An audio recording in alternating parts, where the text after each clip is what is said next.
ఒక ఊర్లో దక్షిణ వల్లకాట్లో పురాతన చింత చెట్టు మీద కొన్ని ఆడపిశాచాలు నివసిస్తూ ఉన్నాయి. వాటిలో ఒక కుర్ర పిశాచి సంసార జీవితం అనుభవించకుండానే ఇలా పిశాచిగా మారిపోయాను. అందుచేత దానికి మళ్ళీ మనిషిగా మారి పెళ్లి చేసుకోవాలని, సంసార జీవితం గడపాలని కోరిక గాఢంగా ఉంటూ ఉంది. ఒకరోజు కుర్ర పిశాచి తన కోరికలను మిగతా పిశాచులతో చెప్పింది. ఆ మాట విని మిగతా పిశాచులు విరగబడి నవ్వాయి. మళ్ళీ వెళ్ళి ఆ సంసార కూపంలో పడతావా? నీకేమైనా బుద్ధి ఉందా? సుఖంగా ఉన్న ప్రాణాన్ని దుఃఖము తెచ్చిపెట్టుకుంటావా అని అన్నాయి. కానీ ఆ ఆడపిశాచి వారి మాటలు పట్టించుకోలేదు. అత్త మామలు చేసే బాధలు, ఆడపడుచులు చేసే వేధింపులు నీవు భరించలేవు అని ఆ ఆడపిశాచికి మిగిలిన పిశాచులన్నీ చెప్పసాగాయి. కానీ అది ఇలా బదులిచ్చింది. అత్తగారు ఆడపడుచులు లేని ఇల్లే చూసుకుంటా, అటువంటి కుర్రవాణ్ణే పెళ్లి చేసుకుంటా అంది. మరునాడు చీకటి ముసురుతుండగా కుర్రపిశాచి అందమైన అమ్మాయిగా మారి కొంత దూరంలో ఒక పాడుబడిన సత్రంలో అరుగు మీద కూర్చొని ఉంది. కాసేపటికి అటుగా ఒక అందమైన యువకుడు దాని కంటపడ్డాడు. వాణ్ణి చూడగానే కుర్రపిశాచి సంతోషపడి మరింత గట్టిగా ఏడవసాగింది. ఎవరు? చీకటి పడాక ఇక్కడ ఉన్నవేం అని ఆ యువకుడు అడిగాడు. కుర్రపిశాచి వెక్కి వెక్కి ఏడుస్తూ, మాది పొరుగు ఊరు, మా అమ్మ నాన్న పోయి నేను అనాథలా ఉన్నాను. ఇలా ఊళ్ళు పట్టుకొని తిరుగుతూ ఉన్నాను. నా జీవితం ఎలా గడుస్తుందో అంది. ఆ యువకుడు జాలిపడి, ఎవరైనా పెళ్లి చేసుకోలేక పోయావా అన్నాడు. చెప్పడం తేలికే, కట్నం ఇయ్యలేను. నన్ను ఎవరు పెళ్లి చేసుకుంటారు అంది కుర్రపిశాచి. నీకు అభ్యంతరం లేకపోతే నేను నిన్ను పెళ్లి చేసుకుంటా అన్నాడు ఆ యువకుడు.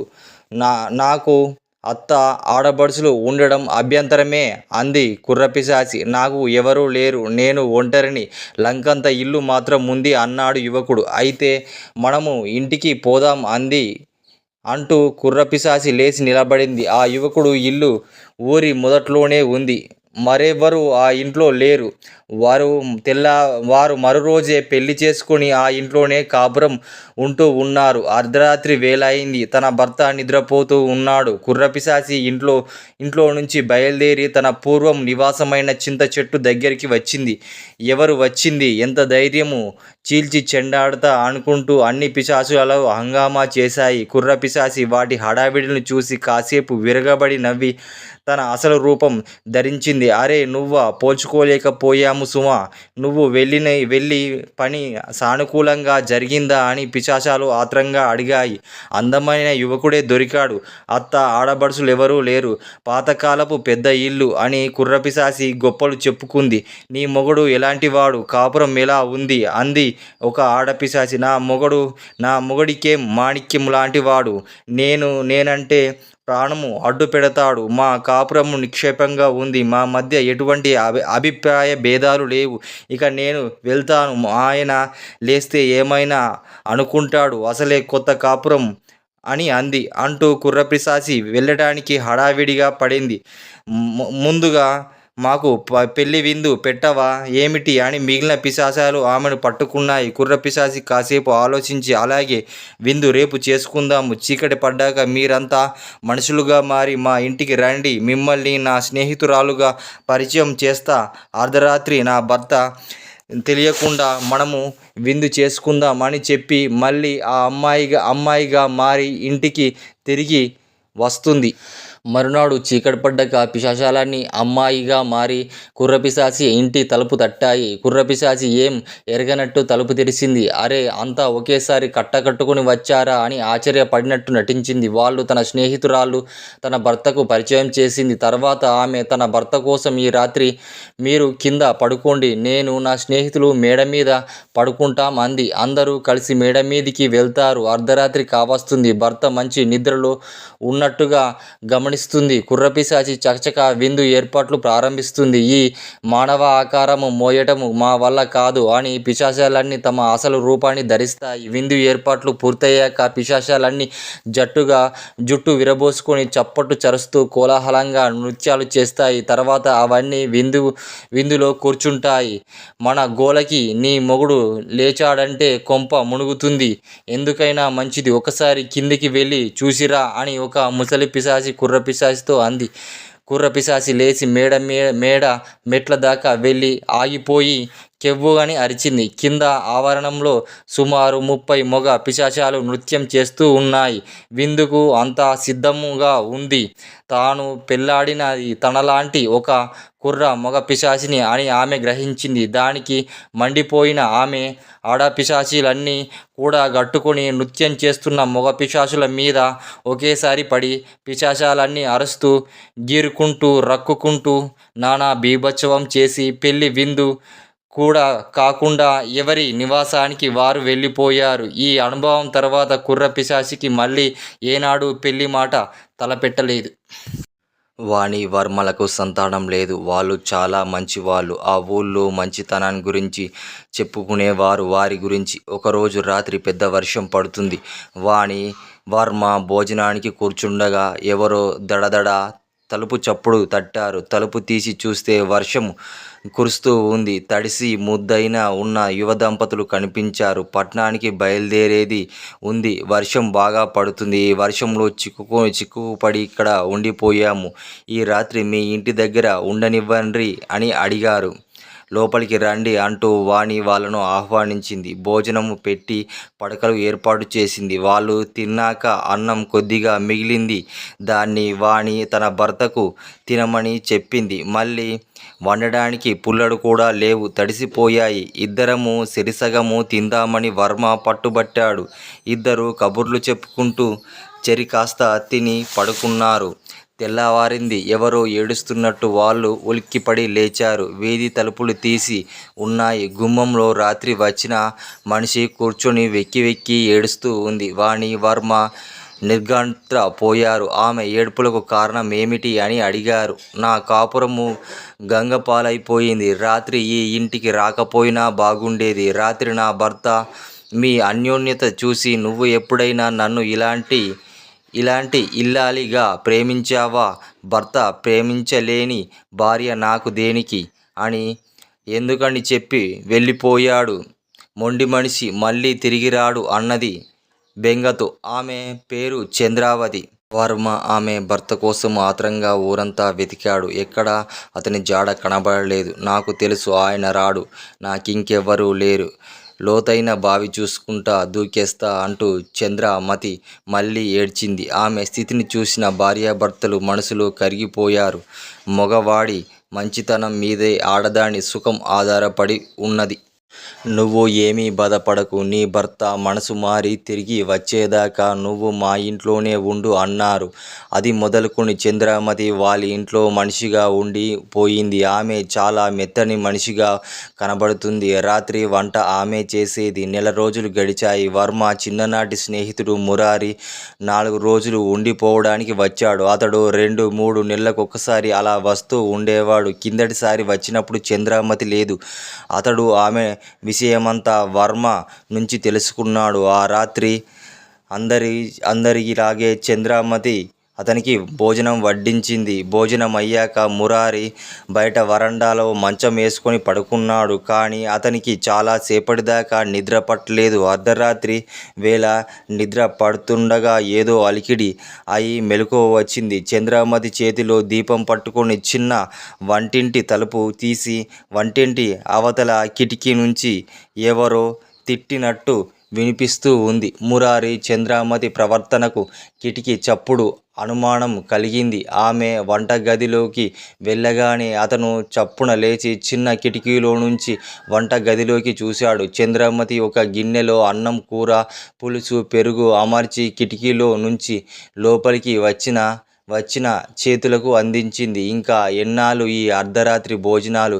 ఎలాగా ఈ ఇనుప పెట్టెలో డబ్బు చిక్కినంత వరకు చెయ్యాలి అన్నాడు అవతలి మనిషి.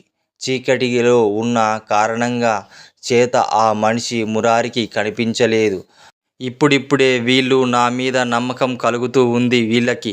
త్వరలోనే ఇనుపపెట్టే తాళాలు నా చేతుకు అందుబాటులోకి వస్తాయి. కాస్త ఓపిక పట్టు అంది చంద్రమతి. అమ్మ దొంగ ముఖందాన పైకి అమాయకంగా కనిపిస్తూ మా వాళ్ళకు మంచితనాన్ని ఆసరాగా చేసుకొని మొగుడితో కలిసి ఆడుతున్న నాటకమా ఇది? ఉండు నీ ఆట కట్టిస్తా అంటూ మురారి తనలో తాను అనుకుని తాను వెంటనే వాణి వర్మలకు చెప్పిన వాళ్ళను నొప్పించకుండా దీన్ని ఇంటికి పట్టిన దయ్యాన్ని వదలగొట్టాలని నిశ్చయించుకున్నాడు. మరునాడు తెల్లారుజామున లేచి అతడు చంద్రమతికి వినిపించేలా వర్మతో, బాబాయ్, రాత్రి నేను కళ్ళు మూసుకొని ఉన్నాను. ఇంటిలో ఏదో దయ్యము చేరినట్టు ఉంది. రాత్రంతా గజ్జెల చప్పుడు. నేను తూర్పుగా వేసుకున్న మంచము పడమర వైపుగా ఇడుచుకుపోయింది. కిటికీలో పెట్టిన మంచినీళ్ళ గిన్నె మంచం కింద ఉంది. నేను కాబట్టి బతికి బట్టగట్టాను. మరొకడైతే హరి అనేవాడు. వాణి వర్మ ఈ మాట విని హడలెత్తిపోయారు. అయితే భూత వైద్యుని పిలిపిద్దామా అన్నాడు.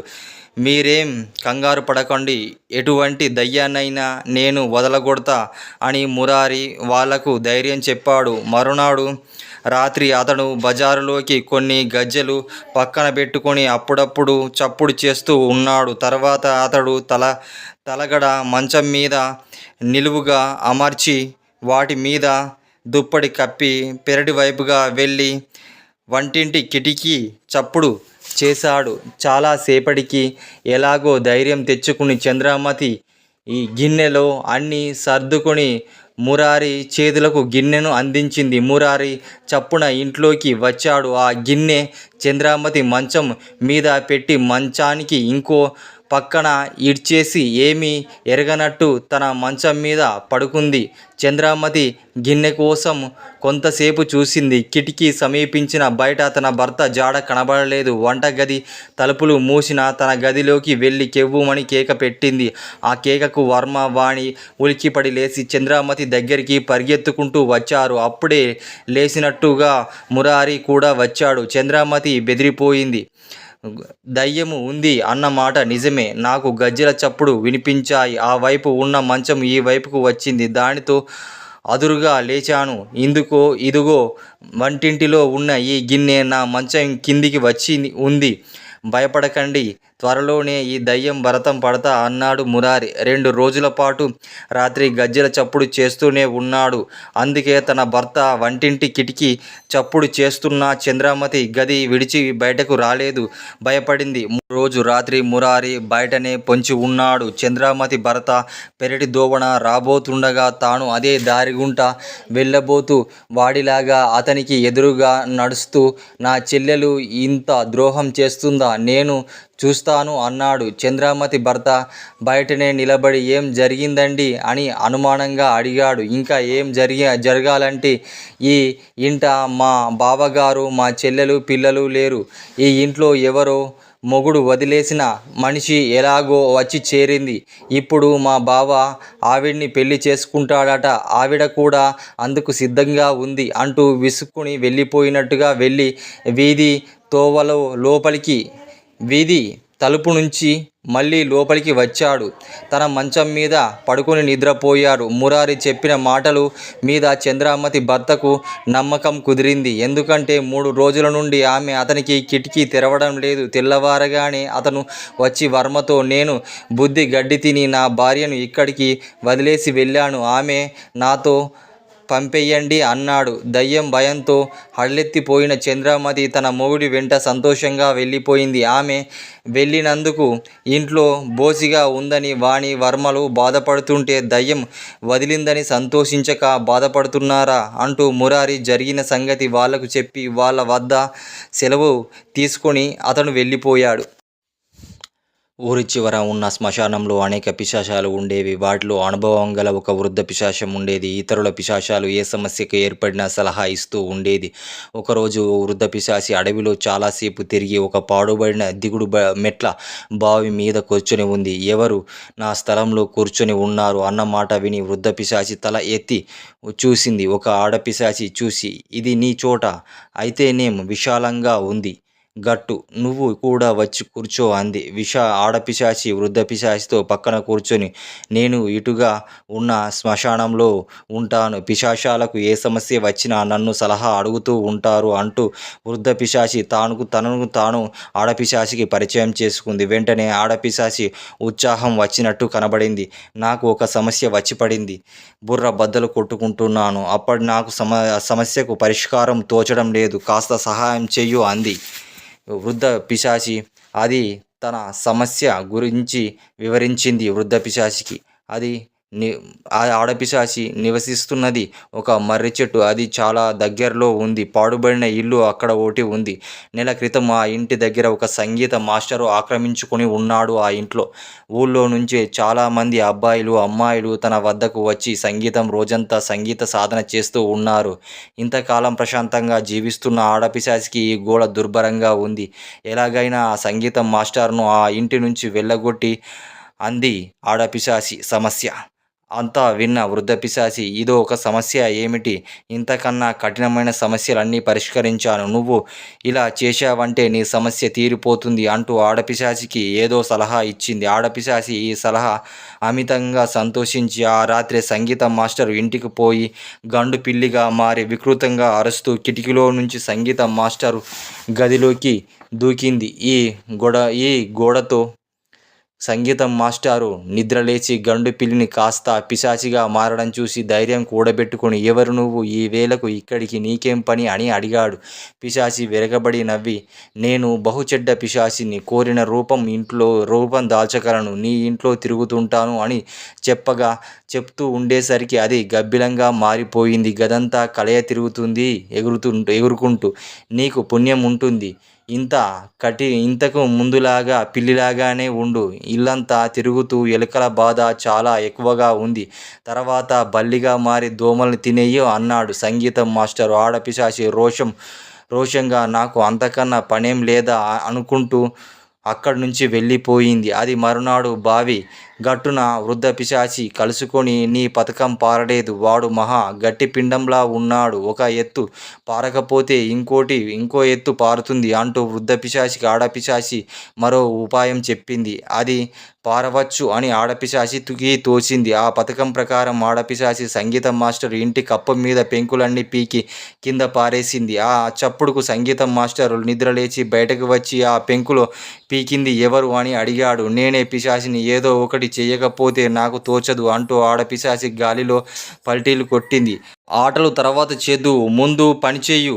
ఈ మధ్యలో 4 డబ్బులు వస్తూ ఉన్నాయి. పెంకులన్నీ తీయించి మిద్దె వేయించుకుందామని ఆలోచనలో ఉన్నాను.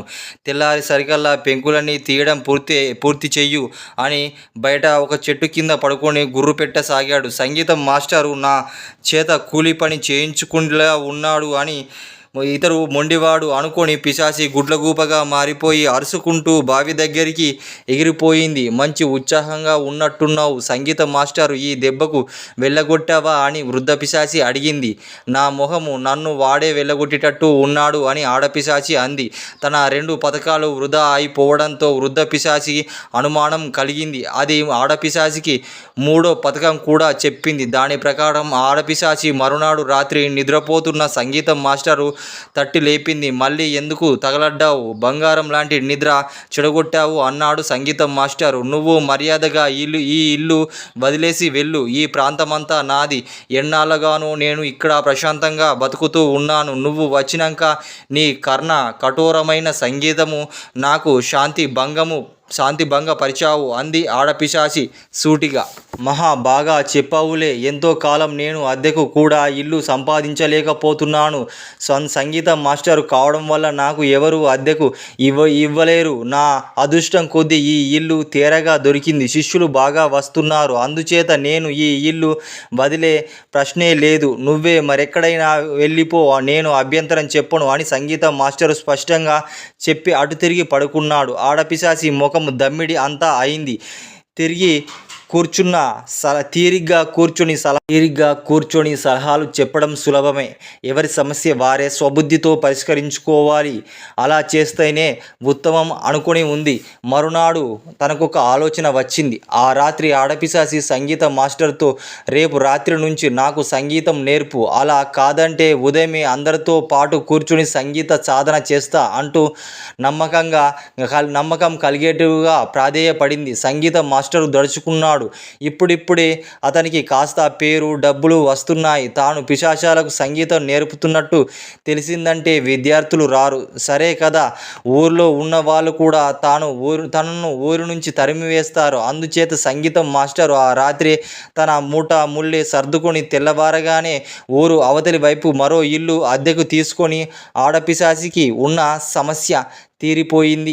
కనకయ్య కూతురు పెళ్లి నిశ్చయమైంది. కానీ కూతురు పెళ్లి తన ఇంట చేస్తే ఊళ్ళో వాళ్ళు అందరూ వచ్చి పిలవాల్సి వస్తుంది. లోబి అయిన కనకయ్య మరో ఊళ్ళో ఏర్పాటు చేసుకున్నాడు. పెళ్లి కొడుకు వైపు వాళ్ళు అలా కోరారని అడిగిన వారి అందరికీ అట్లా బొంకాడు. పెళ్లి 2 రోజులు ఉందనగా పెళ్లి ఏర్పాట్లకు చూడడానికి తన కొడుకును పంపాడు. రేపు పెళ్లి అనగా కనకయ్య తన భార్య కూతురు వెంటబెట్టుకొని అతి ముఖ్యులైన అతిథులను తీసుకొని 2 బండ్లలో ప్రయాణమయ్యారు. మామూలు పరిస్థితుల్లో అయితే వాళ్ళు ఆ రాత్రికి గమ్యం స్థానం చేరవలసి ఉండేది. కానీ దారిలో ఒక ఎద్దుకు జబ్బు చేసింది. దాని ఎవరి ఇంటినో విడిచి మరో ఎద్దును కుదుర్చుకొని కాలయాపన చెయ్యడంలో సూర్యాస్తమయం అయింది. బాగా చీకటి పడేసరికి సగం ప్రయాణం కూడా పూర్తి కాలేదు. తన కొడుకు ఆ ఊళ్ళో సత్రంకి అద్దెకి ఇచ్చిన అందరి కోసం వంట కూడా చేయించి ఉంటాడు. అంత దండగా అంటూ కనకయ్య అదే పనిగా వాపోయాడు. దానికి తోడుగా వర్షం పడుతూ ఉంది. దారి అంతా బురదమయం అయింది. దారి పక్కన ఉన్న శ్మశానం నుంచి నక్కల కూతలు, గుడ్లగూపల అరుపులు భయం పుట్టించేలా వినిపిస్తూ ఉన్నాయి. గతుకుల దారిలో పోతున్నాము. బండు అకస్మాత్తుగా ఒక పక్కకు ఒరిగింది. ఆ పక్క చక్రము బురద గుంటల్లో దిగబడింది. అందరూ బండి దిగి బండిని గోతిలో నుంచి బయటకు తొయ్యడానికి ప్రయత్నించారు. కానీ ఎంత ఆయాసపడినా లాభం లేకపోయింది. ఇంతలో కనకయ్య పెద్ద కోలాహలం వినిపించింది. బండి గూడి మీద ఎవరో దూకినట్టు అయింది. కనకయ్య పైకి చూసి నిర్ఘాంతపోయాడు. గూడి మీద కొన్ని మరగుజ్జు పిశాచాలు పల్టీలు కొడుతూ ఉన్నాయి. ఎవరు మీరు అని కనకయ్య వాటిని అడిగాడు. మేం మరగుజ్జు పిశాచులం. మీరు ఇలా వల్లకాటిలో ఏం పని మీది అని అడిగాయే పిశాచులు. కనకయ్య ధైర్యం తెచ్చుకొని వల్లకాటికి రావడానికి మాకేం కర్మ పట్టింది, రేపు మా అమ్మాయి పెళ్ళి ఉంది అని అన్నాడు. పెళ్ళి అరిసెలు బూరెలు అంటూ మరగుజ్జు పిశాచాలు నృత్యం చేయసాగాయి. ఏం పెళ్ళి? బండి బురదగుంటల్లో ఇరుక్కుపోయింది, పైకి రాకుండా ఉంది అన్నాడు కనకయ్య. పెళ్ళి మమ్మల్ని తీసుకపోతే మేం క్షణంలో బండిని పైకి లాగుతాం అన్నాయి పిశాచాలు. బండి పైకి లాగడం మిమ్మల్ని తప్పకుండా పెళ్ళికి తీసుకుపోతాం అన్నాడు కనకయ్య. అందరూ బండిలో ఎక్కి కూర్చున్నారు. పిశాచాలు బండి గూడి మీద నుంచి కిందికి దూకి బండిని పైకి తోశాయి. తరువాత బండి రెట్టింపు వేగంతో నడవసాగింది. బంధువులు తప్పించుకొని పెళ్ళి పిశాచాల వెంట తీసుకుపోతున్నావు అని కనకయ్య అతని భార్య ఎత్తి పొడిచింది. నీ మొహం, మనము ఆ ఊరికి చేరేసరికి తెల్లవారుతూ ఉంది. పిశాచాలు తమ దారిన తాము పోతాయి అన్నాడు కనకయ్య. బండి పోతున్న వేగం చూస్తే కోడి కూసే లోపే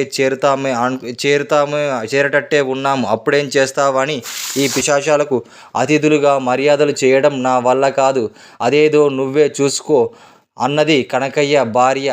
ఊరి చేరువలో ఒక గుడి ఉంది. అక్కడనే పెళ్లి జరుగుతుంది. అందులో లోపలికి పదండి అని నేను పిశాచాలతో అంటాను. అంతే. ఆ పిశాచాలు లోపలికి రావు. ఎందుకంటే అక్కడ దేవుడి గుడి ఉంది కాబట్టి ఆ దేవుడు వాటికి బుద్ధి చెప్తాడు అంటూ కనకయ్య విరగబడి నవ్వాడు. కనకయ్య భార్య తన భర్త తెలివికి సంతోషిస్తూ పైకి చిరాగ్గా నటిస్తూ ఉంది. నెమ్మదిగా మాట్లాడు, అవి వినగలవు అంది.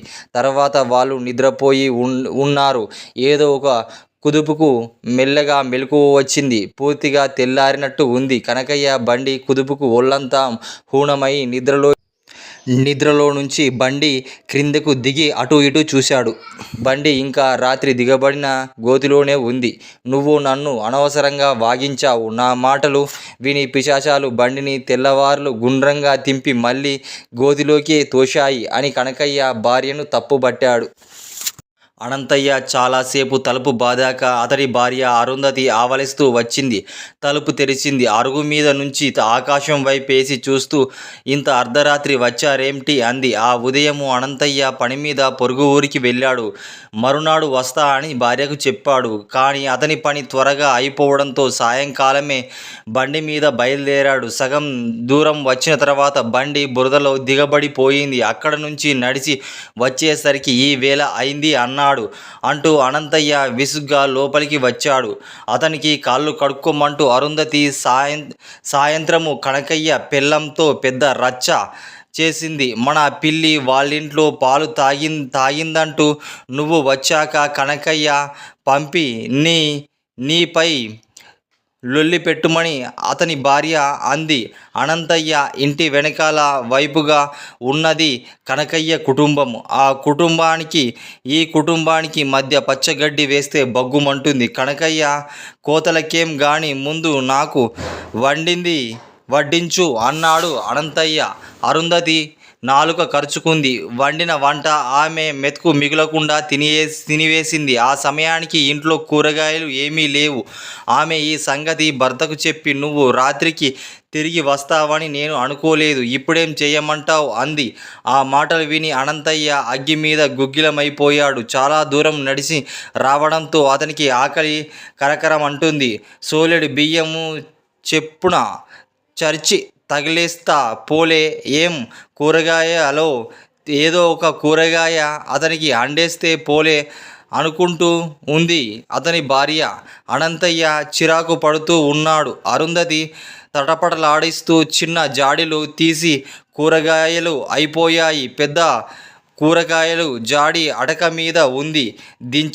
దించాలంటే ఈ చీకట్లో జర్రులు అవోటి ఉంటాయనుకుంది. పెరట్లో తోట కూర ఉంది, కోసుకొని రా, ఈ లోపల నేను అన్నం వండుతా అంది. విధి లేక అనంతయ్య విసుక్కుంటూ పెరట్లోకి వచ్చాడు. అక్కడ అంతా చీకటి మయం. అలవాటుగా తోటకూర ఉన్న దగ్గరికి వెళ్ళాడు. మడిలో అతని కాలి కింద ఏదో మెత్తగా తగిలింది. అనంతయ్య ఉలిక్కిపడి చూస్తూ ఇది పిల్ల.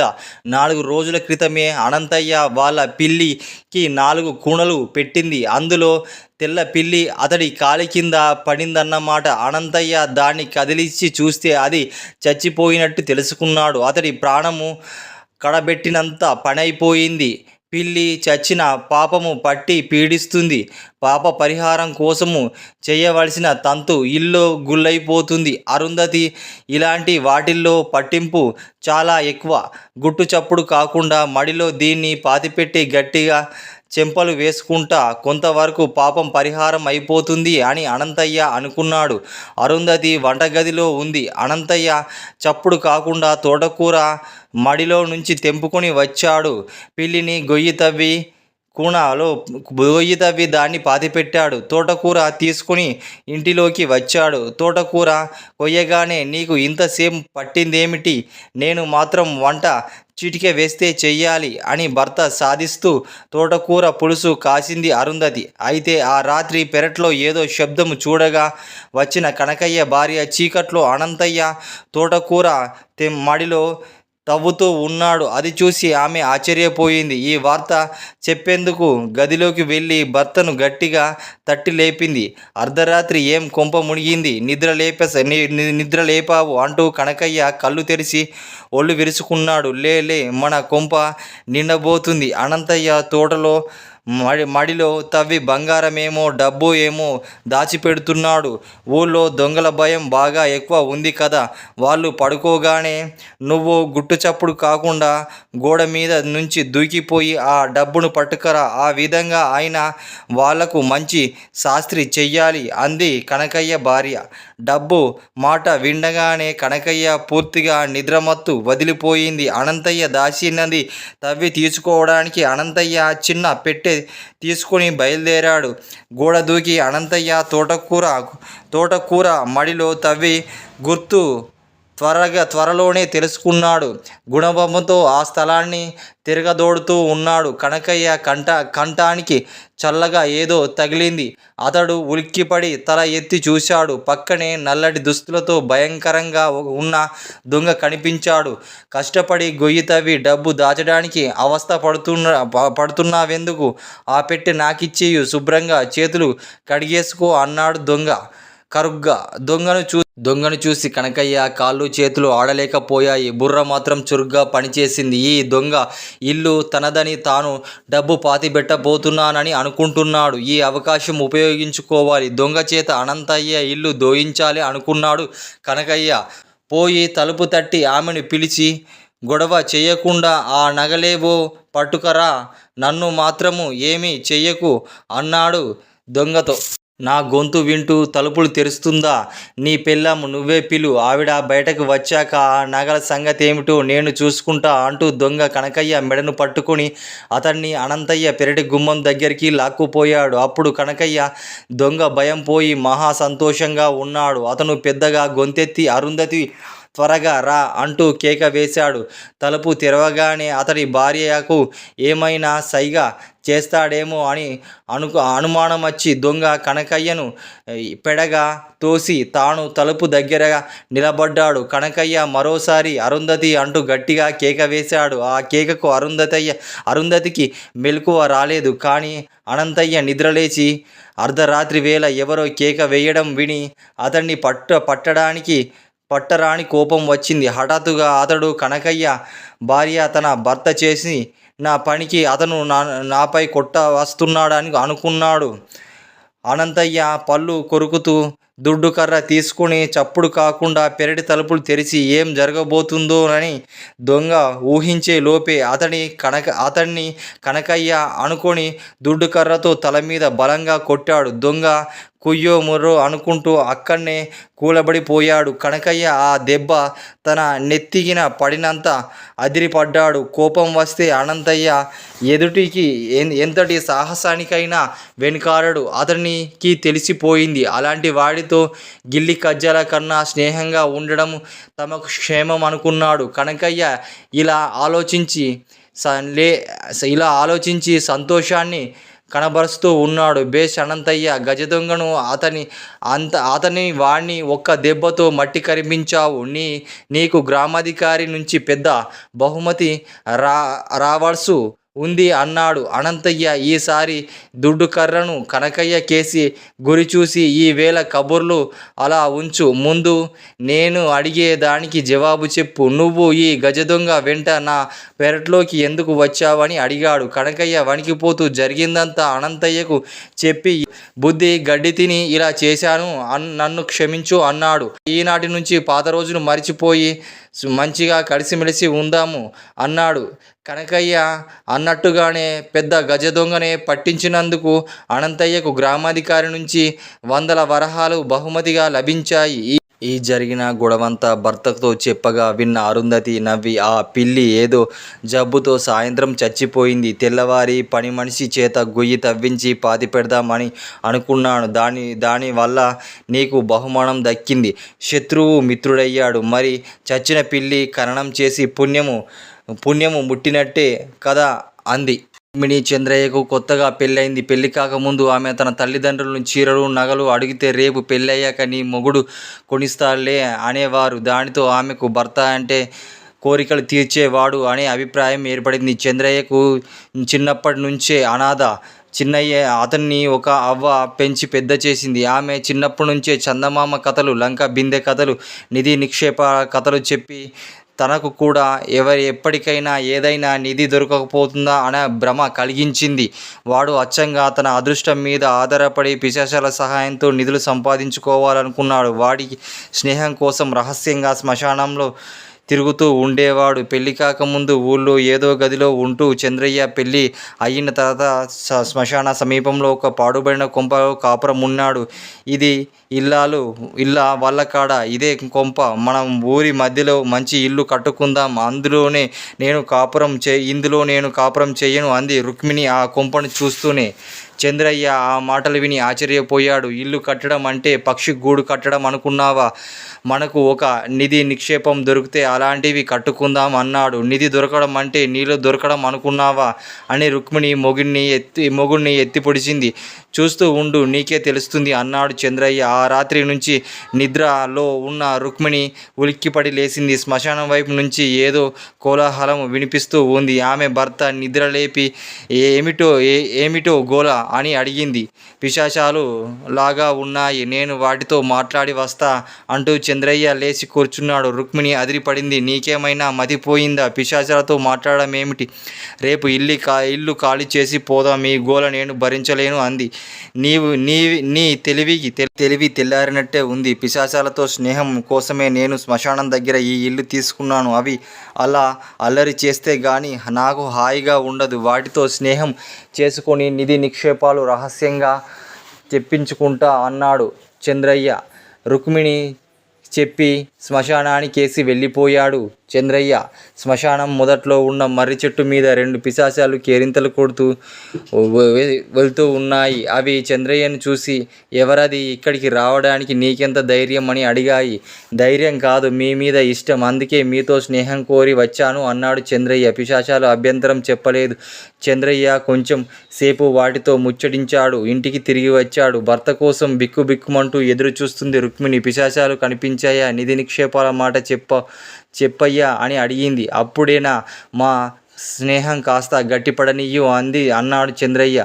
తర్వాత చంద్రయ్య ప్రతి రాత్రి పిశాచాలను కలుసుకొని వాటితో కొంతసేపు కాలక్షేపం చేస్తూ వాటిని ఒకరోజు భార్యతో, రేపు పిశాచాలను మన ఇంటికి విందుకు పిలుస్తాను, మంచి కూరగాయలు చక్కటి వంటకాలు చేసి ఉంచు అన్నాడు. అతడు ఆహ్వానం పాటించిన పిశాచాలు 2 ఒకే అర్ధరాత్రి అతని ఇంటికి విందు కోసం వచ్చాయి. రుక్మిణి వాటికి వడ్డించింది. చంద్రయ్య వాటితో, మీకు ఇంకా అద్భుతంగా విందు చేస్తాను, కానీ నేను బీదవాణ్ణి, ఎక్కడ నిధి నిక్షేపాలు దొరికే మార్గం చెప్పారంటే రోజు మీకు రాజోపచారాలు విందు చేస్తా అన్నాడు. పిశాచాలు ఆ మాటకు ఆశ్చర్యపడినట్టు నటిస్తూ, మేము ఇలా పిశాచాలు కావడానికి కారణం ఏమిటనుకున్నావు? నీలాగే నిధి నిక్షేపాల కోసం అడవుల్లో పాడుబడిన ఇళ్లలో తవ్వుకుంటూ ఒక ఇంటి గోడ కూలి చచ్చాము. ఇలా పిశాచులుగా అయినము అని బాధపడుతూ ఉన్నాయి. అయితే నాకు నిధి దొరకడం ఆశ లేదన్న మాటేనా అన్నాడు చంద్రయ్య తెల్లబోతూ. నిధులు దొరికితే నీ ప్రయోజకత్వం ఏమిటి? స్వయం కృషితో ఎంతగా సంపాదించుకుంటావో చూడు అంటూ పిశాచాలు అకస్మాత్తుగా అదృశ్యమైపోయాయి. చంద్రయ్యకు ఈ గుణపాఠం చెప్పడానికే పుట్టినట్టుగా ఆ పిశాచాలు మళ్ళీ చంద్రయ్యకు కనబడలేదు. అతను కూడా నిధి నిక్షేపాలు ఆశ వదులుకొని వారం రోజుల పాటు అక్కడ శ్మశానంలో ఇల్లు ఖాళీ చేసి ఊరిలో మరొక ఇంటికి అద్దెకు తీసుకుని ఉన్నాడు. ఆనాటి నుంచి అతను స్వశక్తితో ఎంత సంపాదించగలడో చూసుకుంటూ సంపాదిస్తూ ఉన్నాడు. ఒక ఊళ్ళో రత్తయ్య, రమణయ్య అనే 2 మిత్రులు ఉండేవారు.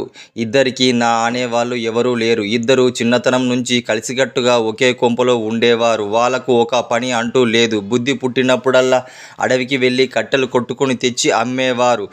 వచ్చిన డబ్బులతో కాలక్షేపం చేసేవారు. బద్ధకం పట్టినప్పుడల్లా అడవిలోకి వెళ్ళి అరటి గెలలు తీసుకొని వచ్చి అమ్ముకొని బతికేవారు. రత్తయ్య అనే వాడి దగ్గర తాతల నాటి సొట్టలు పడిన వెండి కంచం ఒకటి ఉంది. రమణయ్య దగ్గర ఒక పాత కాలపు నూకల మంచం ఉంది. ఇద్దరు కలిసి వెండి కంచంలో తిని ఆ నూకల మంచం మీద పడుకునేవారు. ఒక వానాకాలం రాత్రి జోరుగా వర్షం కురుస్తుండగా ఇద్దరు మిత్రులు వెండి కంచంలో భోజనం చేసి మంచం మీద కూర్చున్నారు. రత్తయ్య వాటాలో కొంత అన్నం మిగిలింది. రమణయ్య వాటలో కొద్దిగా కూర మిగిలింది. రేపు పొద్దున తినవచ్చు అనుకుంటూ దాని మీద ఆకు కప్పారు. రత్తయ్య తమ దుస్థితికి చింతిస్తూ, ఎంతకాలం మనం ఇలా జీవితం గడుపుతాం? రేపు మనం పెళ్ళిళ్ళు చేసుకుంటాం, ఎలా వారిని పిల్లల్ని పోషిస్తామన్నాడు. దానికి రమణయ్య, ఇలాంటి వర్షపు రాత్రి ఏ మహానుభావుడో తలుపు తట్టి రాత్రికి తలదాచుకొని ఆశ్రమం ఇచ్చి వారికి ఎంతో మేలు చేసి పోయినట్టుగా ఎన్నో కథల్లో విన్నాం. కానీ ఏ కారణం వల్ల తెలియదు, మన దరిద్రపు కొంపకు మాత్రం ఏ మహానుభావుడు రాడు అన్నాడు విచారంగా. విచారం ఏం లాభం, అర్ధరాత్రి కావస్తూ ఉంది, పడుకుందాం అన్నాడు రత్తయ్య. ఇంతలో ఎవరో తలుపు తట్టినట్టుగా రత్తయ్య లేచి వెళ్ళి తలుపు తీశాడు. బయట ఒక వ్యక్తి ఉన్నాడు. ముసలి వ్యక్తి చలికి వణుకుతూ ఉన్నాడు. రత్తయ్య వాడితో కోపంగా, ఎవడివయ్యా నువ్వు? ఇంత రాత్రి వేళ మీ తాత కట్టిన ఇల్లు అన్నట్టుగా తలుపు బాదావు అన్నాడు. ముసలి వ్యక్తి, ఆకలి దహించుకుపోతుంది, ఈ పూట ఇక్కడే ఉండనియ్యండి అన్నాడు దీనంగా. ఈ మాట వింటూ రమణయ్య లేచి వచ్చి, రండి స్వామి, మీ రాకతో మా ఇల్లు పావనమైంది, కానీ ఈ పూట అన్నంలోకి కూర మాత్రమే ఉంది అంటూ ముసలివాడిని లోపలికి ఆహ్వానించాడు. సాధువు వాత్సల్యంగా నవ్వి, కాలే కడుపుకు మండే బూడిదే చాలు బిడ్డ, నీ మనసు పెద్దది అంటూ లోపలికి వచ్చి రమణయ్య పెట్టిన అన్నము కూర తృప్తిగా తిన్నాడు. తర్వాత ఆ ముసలి వ్యక్తి రమణయ్యతో, నా ప్రాణం నిలబెట్టావు బిడ్డ, నీ వస్తువు ఏదైనా చూపించు, దానికి అద్భుతమైన శక్తినిచ్చి నా దారిన నేను పోతా అన్నాడు. ఈ నూకల మంచం నాదే స్వామి అన్నాడు రమణయ్య. సాధువు తన చేతును తాకి, మంచం మీద పో బిడ్డ అన్నాడు. ఇక నీకు బెంగలేదు, నువ్వు ఈ నూకల మంచం మీద పడుకొని కాసేపు గట్టిగా కళ్ళు మూసుకుంటే ఎక్కడెక్కడి నిధి నిక్షేపాలు నీ కళ్ళకు కట్టినట్టుగా కనిపిస్తాయి, సుఖపడు అన్నాడు రమణయ్యతో. ఈ మాటలు విన్న రత్తయ్యకు రమణయ్య మీద ఎక్కడ లేని అసూయ పుట్టుకొచ్చింది. వెంటనే వాడు, అన్యాయం స్వామి, మీరు తిన్నది నేను మిగిల్చిన అన్నము, వాడి కూర మాత్రమే, అందుచేత మీరు అనుగ్రహించిన దాంట్లో 3వ వంతు నాకే రావాలి, అదిగాక నూకల మంచం నాది, వీడు దురాశతో అది తనదని అంటున్నాడు అని అబద్ధమాడాడు. ఈ మాటలు రమణయ్యకు మండిపడ్డాడు. మాటలు విన్న రమణయ్య, ఇద్దరు ఆ మంచము తనదని తగులాడారు. సాధువు వాళ్ళిద్దరినీ విడదీసి, మీరు ఇలా పోటాడుకోవడం బాగులేదు బిడ్డల్లారా, ఆ మంచం మీద ఇద్దరు పడుకొని చూడండి, ఎవరు కల్లోకి నిధి నిక్షేపాలు కనిపిస్తే వారిదే ఆ మంచం అన్నాడు. మిత్రులిద్దరూ మంచం మీద పడుకొని కళ్ళు గట్టిగా మూసుకున్నారు. ఎంతసేపటికి వాళ్లకు ఏ నిధి నిక్షేపాలు కనబడలేదు. చివరికి ప్రాణము విసుగు వచ్చి కనబడతలేదని ఒకేసారి ఇద్దరు కళ్ళు తెరిచి చూసేసరికి అక్కడ ఆ ముసలి వ్యక్తి లేడు. వెండి కంచం కూడా కనబడలేదు.